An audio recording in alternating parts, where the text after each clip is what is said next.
खूप वेळा पत्रव्यवहार केलेला आहे. अजून देखील वाहतूक असं आहे की भिवंडी, मला तर आश्चर्यच वाटतं, आमण्याहून इगतपुरीला जाणारा जो समृद्धी महामार्ग आहे तो तयार आहे, तयार, पूर्णपणाने तयार आहे. महिना झालाय तयार होत, लॉकडाऊन ठेवलाय. कशासाठी? उद्घाटनाला वेळच नाही आम्हाला. तुम्ही मला ट्रॅफिक मध्ये अडका 5 तास. जो प्रवास 1 तासात होऊ शकतो, 1 तासात, त्याच्यासाठी नाशिकला, सिन्नरला, शिर्डीला, औरंगाबादला आणि समृद्धी महामार्गाने नागपूरला जाणाऱ्या लोकांना 4-4 तास लागतात. हा भिवंडी ते इगतपुरीचा प्रवास, ठाणे ते इगतपुरीचा प्रवास, जो साधारण 1 तास, सव्वा तासात होऊ शकतो. का म्हणजे पूर्ण झालेला समृद्धी महामार्ग लॉक का लावून ठेवलाय?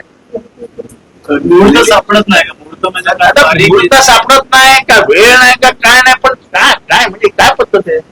आक्रमक भूमिका घेणारे आवाज आहे सध्या मोळा का झाले?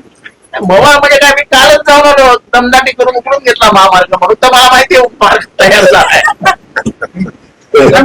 आता काय तुम्ही काय कॅमेरामॅनला घेऊन जात नाही ना, ती सवय नाही. आवडत आहे. आता तुम्ही आयुक्तांवर आरोप केला की ते गरीबाच्या इकडे फिरकत नाही, श्रीमंतांकडे फिरकतात. तर तुम्ही तशी काय मागणी करणार आहात का सरकारकडे? काय मागणी करायची? असं आयुक्त आम्हाला नको. कोण ऐकते? त्यांना जो ऐकतो पाहिजे तोच आणणार.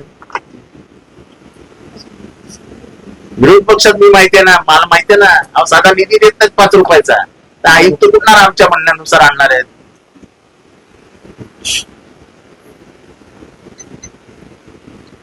आता हे युद्ध झालं आणि त्याची भेट करण्यासाठी सगळे जण पूर्ण विदेशात फिरत आहेत.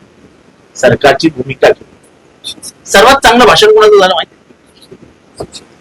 कोणाचं झालं? शशी थरूर, ज्याला बीजेपीच्या मेंबर्सनी आणि सगळ्यांनी मिळून सर्वात मोठा देशद्रोही म्हणून बदनाम केला. त्यांनी इंग्लंड आणि अमेरिकेमध्ये जाऊन 27 मिनिटं भारताची अप्रतिम बाजू मांडली. याला ही काँग्रेसची ओळख आहे. जेव्हा देशावर येतं ना, तेव्हा काँग्रेस राजकारण करत नाही.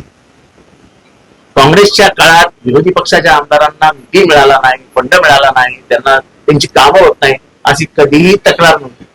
किंबहुना शरद पवार मुख्यमंत्री होते, विलासराव मुख्यमंत्री होते, आत्ताचे जेवढे अर्ध्याधिक मंत्री जेव्हा आमदार होते, त्यांनी सांगावं हात ठेवून की तुम्हाला निधी मिळत होता की नव्हता. अरे आम्ही भिका मागतोय, त्या माझं घर बांधायचं नाही निधीने. तुम्हाला माणसं फोडायला निधी देत आहे. तू घे 2 लाख, 2 कोटी, तू घे 4 कोटी, तू घे 15 कोटी, आणि आम्ही निवडून आलेले लाख मतांनी निवडून आलेले आमदार तुमच्याकडे भिका मागतो की आम्हाला निधी द्या. तर आमचा निधी अडवून ठेवायचा कशासाठी? हे कुठलं घाणेरडं गलिच्छ राजकारण आहे? पक्षांतर करण्यासाठी सरकारचा निधी वापरणे हा कुठला मोठा महापराक्रम आहे? अहो काम तर आमच्याच पत्रावर आहेत ना. जो सरकारचा निधी येतो त्याच्यामध्ये जी कामं येतात त्याची पत्र ऑलरेडी आम्ही दिलेली असतात. लाडकी लेकसाठी पण ज्याप्रमाणे त्यांनी सामाजिक न्याय खात्याचा लोकांना कुठे जाता येत नाही, लोक बोलू शकत नाहीत, मग येतात गरीब बिचारे.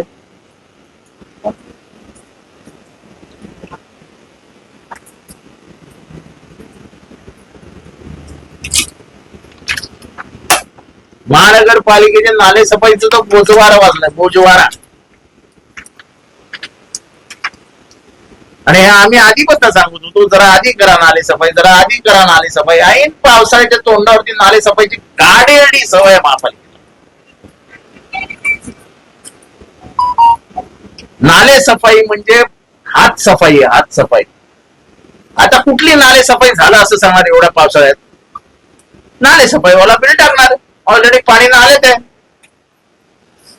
तो सांगणार मी साफ केलं होतं, तर काय करू, कचरा आला बाहेर, माझा काय संबंध? गेलं सगळं वाहून.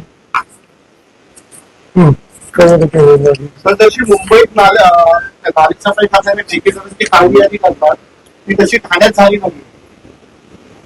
हो, गेली कित्येक वर्ष खऱ्या अर्थाने ठाण्यात नाले सफाईत झाली. ठाण्याचा नाल्यांची जोपर्यंत खुलीकरण होणार नाही तोपर्यंत नाले सफाई झाली अशी म्हणताच येणार नाही. असं वरवर तो फावडा मारायचा आणि केस विंचारल्यासारखे तर नाले साफ करायचे. हे गेले कित्येक वर्ष आम्ही बुमलून सांगतो ते करू नका, एकदाच खोलीकरण करा. 10-10 फुटाचे नाले 2-2 फुटावर आले. 10 फूट खोल नाला 2 फुटावर आले.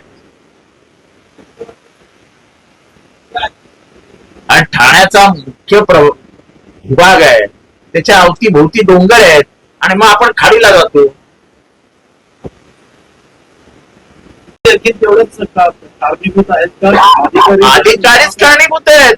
तुम्ही टेंडर कधी बनवता, टेंडर कसं येतं, तर नाले सफाईचा रेट हा गेले कित्येक वर्षात वाढवलाच नाही.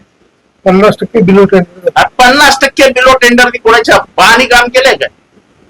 50% बिलो म्हणजे 1 रुपयाची वस्तू 50 पैसे. पाणी म्हणजे हा काढायचं. कोण एवढा महावा आहे जो हे असले एस्टिमेट तयार करतो? पाणी खात्यातली मेंटेनन्स टेंडर 50% नाही ते महापालिका काही सांगू शकेल. महापालिका सांगेल 10 फूट खोल गेलो आणि आता पाऊस आलाय. अहो ते काय झालं, केलेलं आम्ही 10 फूट खोल, पण आता चिखल आला नाही, बुजलं, संपलं. काय उत्तर आहे तुमच्याकडे?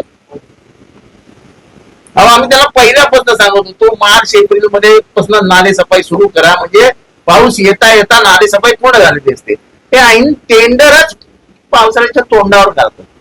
आता अवकाळी पाऊस येणार हे पहिल्यांदा महाराष्ट्राच्या हवामान खात्याने कधीच सांगितलं होतं की या वर्षी पावसाचा जोर असणार आहे, अवकाळी पाऊस येणार आहे.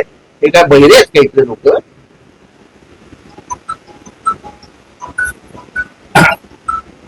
आणि यावेळेस तर 100% पेक्षा अधिक पाऊस येणार आहे.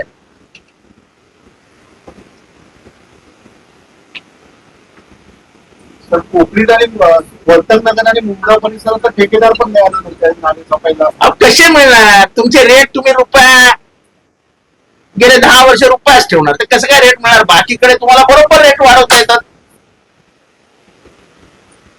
हे MMLDA ची कामं ही बरोबर तुम्हाला असे काय कुठला हे MMLDA काम मानपाडा पेट्रोल पंपाच्या इथलं हे आत्ता फुटपाथ बनवलं. हालत बघा फुटपाथची. 100 म्हणजे पैसे खाण्याची सोय आहे तिथे, धडाधड काम चालू.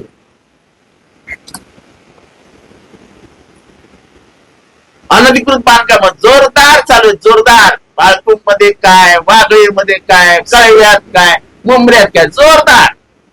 नाक्यावर 8-8, 10-10 मजल्याच्या इमारती उभं राहतात. हायकोर्टाची काय भीती नाही कोणाला.